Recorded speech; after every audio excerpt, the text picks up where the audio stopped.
was enough, give you all my love. You can't even see how it could have been. Wish I could have felt how it should have been. Yeah. Pieces, picking up pieces on weekends, avoiding your calls on the weekend, losing your mind, asking me why, asking me why. Secrets hurt so much more when you keep them. I can't describe how I'm feeling. Hey guys, I'm Ryan Curtis. I'm a singer-songwriter signed to Cobalt Music and One Hit Away. You need the clap now? Yes, I do. Okay. The very first session I did in LA, I remember it to this day. It was with one of my best friends, Caesar, who's an amazing producer. I just remember it being so awkward, and I wasn't used to working with that many people in the room and that many opinions. As time goes by, you slowly kind of get more experience and you start getting more confidence in these sessions and knowing how to tackle each room differently. You kind of have to act like a therapist in a way for these artists, because you just want the best song and the best story. I wanted to do singing and songwriting from a young age because my mom and dad were in the music industry. My dad has been a music producer since he was like 21 onwards. I met my mom, and my mom was an agent for different bands, and she would be like booking gigs and shows and stuff. But when I was around 17, 18, my parents bought me a MacBook Pro. That kind of gave me the opportunity to explore like GarageBand and making music, and I kind of stumbled across it myself and just fell in love with the process.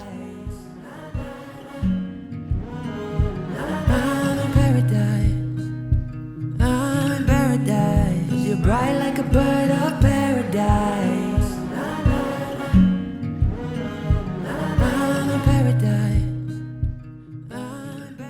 One of the biggest hurdles, I think, for me was location, just because I was born in Scotland, really small town in the UK, surrounded by farms, fields, farm animals, you name it. And that was really hard for me to really get started in the industry, because I'm like 5,000 miles away from Los Angeles, and that's where it was all happening. So I was just creating music in my bedroom for like a year or two, putting stuff online on YouTube, and I had this artist called Matt White hit me up by email. He had heard some of my stuff on YouTube, he loved my writing, he loved my singing, and he wanted to sign me to his publishing company. And that kind of ignited the possibility that, hey, like I could actually make money from music. That gave me the spark to go to London, try and find management, just hit up different people on Twitter and Instagram.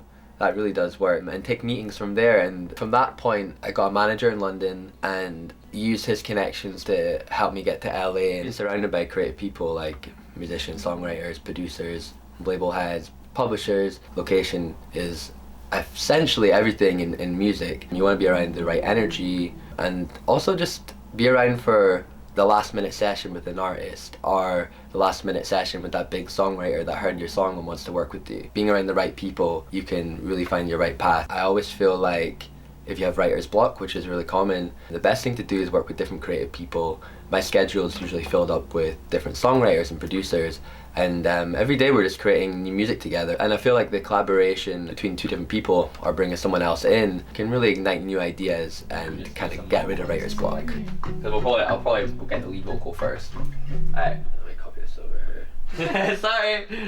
Sorry! Okay, here we go. Yeah. 1, 2.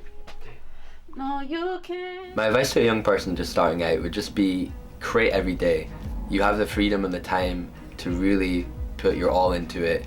Keep sharing your material, put it online, TikTok, Instagram, Twitter, YouTube, put it anywhere you can. That's how I really learned songwriting, by listening to other writers, such as this guy called James Fauntleroy. He wrote like Chris Brown's Superhuman, he wrote Jordan Sparks' Nowhere. I had all of his demos, and I would study them and kind of try to understand like what he would do with the melody and what he would do with the lyrics. And he was more my inspiration than any really artists that were out at that time. His voice is got that kind of R&B pop style, and I feel like I was influenced a lot by that. And I think it just took a lot of trial and error. Like, I definitely did not wake up one day singing like Chris Brown, and I still don't sound like Chris Brown. It took me a lot of time and hard work and discipline to really get my voice to where it is now, and I'm still working on it every day. But you never sure. You said you wanna leave, but you never go. You can't even see, 'cause you never. Like, if I go a couple days without singing, it'll be rusty. I have to consistently keep doing warm-ups and always singing on different demos. A lot of people ask me if I went to school for what I do. I actually didn't go to school, but I learned all that I know kind of organically, just through trial and error. And then I just kind of went on YouTube and learned how to use like Logic Pro X. That's the program I use to create music. And I had all this free time living in the country in Scotland, no distractions, and that really helped me. It was a blessing in disguise. I know a lot of songwriters that have gone to music schools and they've been very successful. One of the benefits is that when you graduate in music school and you're moving to somewhere like LA, you're coming with a whole community of songwriters already, so you already have that connections, and you guys can work between each other and like help share connections. And I've seen it firsthand that it can really help going to school and knowing the right people that way. Some of the most well-known people I've worked with include Bazzi, like, who's doing amazing things right now. I've done some stuff with King Princess. I've been working with the whole YouTube crowd, like Leroy Sanchez, Sam Sui, Jack and Jack, Madison Beer, just a whole collection of different people throughout the years that have really helped shape even who I am as a songwriter, because the more people you're working with, and they're so talented as well, the more things and skills you're gaining from those sessions, which are essential to your growth. The best thing about my job is that I'm in Los Angeles, like I do this for a living. The fact that other people can listen to my music and take away something different even from what my initial meaning of the song was, they can maybe hear it in a whole different way, in a whole different light, and that could help their day, make their day better, help them with any problem they're going through. I'm here because of music. You said you want me there, but you never show. You said you wanna leave, but you never go. You can't even sleep, cause you never know. Thinking way too deep. Hi everyone, my name is Tiffany Dancel. Thank you so much for watching the first episode of Stay Creative. It's a series where I sit down with different creatives and discuss how they made their way in the industry. Every week I'll be posting a new episode, so feel free to leave a comment below, like and subscribe, and turn on your post notifications to know when the next episode is up. Till next time, stay creative. Avoiding your calls on the weekend, losing your mind, asking me why, asking me why. See